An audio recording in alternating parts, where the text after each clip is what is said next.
Hi everyone, it's Jen again, and we've come to the end of OtomeJam, yay! And this past week, the last week, week 9, was basically just play testing a lot, bug fixing a lot, finishing up some of the achievements and adding an image gallery and a couple other little bonus features.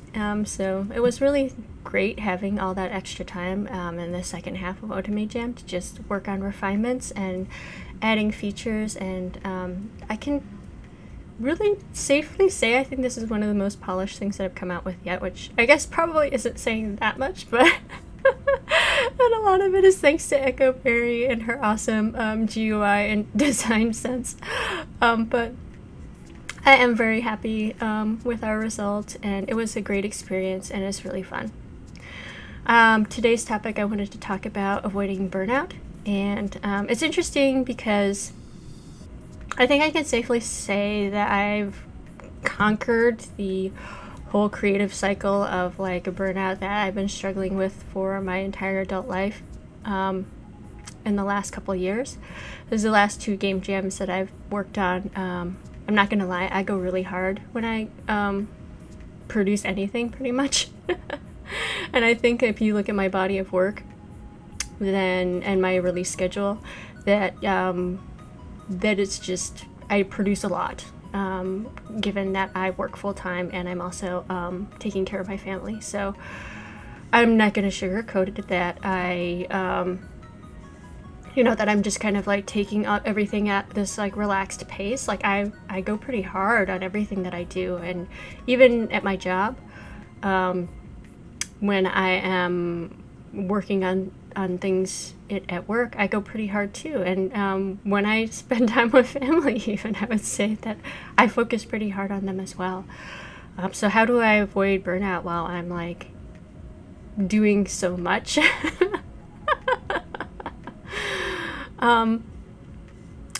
I've done a lot of research on the subject because, again, this is something that I have struggled with my entire adult life, and I stumbled across this concept of like post-project blues. So it was something that has been studied and observed behavior. The studies that I had come across in the past seemed to focus mainly on post-project blues in a more kind of work or corporate kind of environment, and in writing and authorship, where like novelists would experience a lot of burnout after coming to the end of their publishing their books. It was something that I related to a lot when I was doing graphic novels, because those are very isolating and laborious. It's just a lot of very monotonous work, to put it lightly. And most of the creators I knew who were working in that field still struggle with it. So it seems to be a known phenomenon. I was trying more recently to try to find some of the academic studies that I had run across in the past, because I was having a conversation with one of my friends, and I wasn't able to find anything except for more like anecdotal and opinion pieces this time around, coming from the post-project blues sort of results and people who are working creatives. I was able to find some studies about athletes, like marathon runners, also experiencing something that would be very similar or pretty much like the same as post-project blues, except for it was like post-marathon blues. And that makes total sense, right? Because they are working very hard towards their goal. They accomplish it, they get congratulated, they celebrate, and then life goes on back to normal, and you feel kind of empty. You feel kind of worried, like, oh my gosh, I was going so hard, pushing myself so hard during this whole entire process, and now it's over, and I celebrated for like, I got that carrot on the end of the stick for like, for a short period of time, and now it's gone, and what do I do with myself? I'm so tired. And that was all. And everybody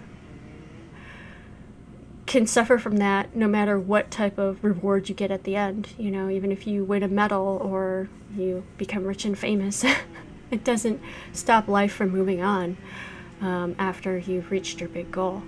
So I've gotten some congratulations on finishing the OtomeJam. And I've had some people ask me, like, oh, what are you going to do now? You're going to, like, kick back and relax and, I'm like, oh, that must have been so much work. Because, like I said, I'm not going to sugarcoat it. I think we went pretty hard. I think if somebody looks at what we produced in that 2-month span, it's a lot of content that we produced. So I'm not going to say that we were just, partying the whole time, although it was incredibly fun. So, but, then again, I might just be a natural workhorse. So, like, I do genuinely have fun working when I'm working on something that I want to work. There's nothing that I would rather do than work, like, genuinely. Which gets me to my point of dropping the expectations to the point where you're just happy working. So I prefer, like, kind of a very slow, steady drip of happy chemicals of dopamine in my every day-to-day, like doing things that make me happy every day-to-day, than pushing myself to suffer through things that I don't like doing, that make me feel tired and worn out, just to reach the end promise of happiness. Because that happiness, not gonna lie, is gonna feel great. It is gonna be that huge sugar rush. It's gonna be that giant dopamine hit. But you can't sustain it. The body and the brain are gonna go up here, and then the natural laws of physics are just gonna go back down after it spikes. I would rather not deal with that roller coaster of emotions. I would rather just be at a slow, steady, sustainable trip. And that's not going to be for everyone. But if you want to chase that high, I don't think it's possible to avoid that low. I think it's just science. There's no amount of mental training, of attitude adjustment, of me time, of whatever strategy that you can come up with. If your body's going to go up here and your brain's going to go up here, if you're going to feel the spike, you're going to feel the drop. And that's just something that you'll have to accept. For me, I don't want to go through those burnout cycles anymore. So I prefer to just not have the spike. So, mentally, I guess, I'm celebrating finishing OtomeJam, but it's really not that big of a deal for me because, again, I don't have those expectations. I haven't been looking towards the finish line. I've just been kind of enjoying that slow, steady drip. And so I'm ready to move on. I don't like being restless. I don't like downtime. So I'm going to be preparing for Art Fight today, and preparing for my next development cycle for the original Arcane Dice Wars. And I just want to throw this solution out there as kind of a realistic and objective alternative to what the culture promotes at large. We really do have these kind of roots, at least in the United States, of kind of work hard and be rewarded. Otherwise, you're going to be like a lazy, worthless waste of breath. You really, and that's supposed to make you happy. That in and of itself. Like, who cares if you're miserable like 99% of your waking life working towards the goal? The goal will be worth it. And otherwise, then you're just going to be a drain on society. I don't believe in that type of a fear of, I don't know, mounting to nothing. I am happy when I'm working for myself.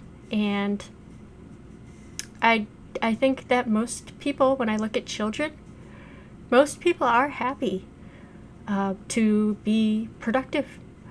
It's just most people are not happy to be productive in the exploitative culture that that we currently live in. So that's my soapbox for the day. At least in your free time, do for yourself.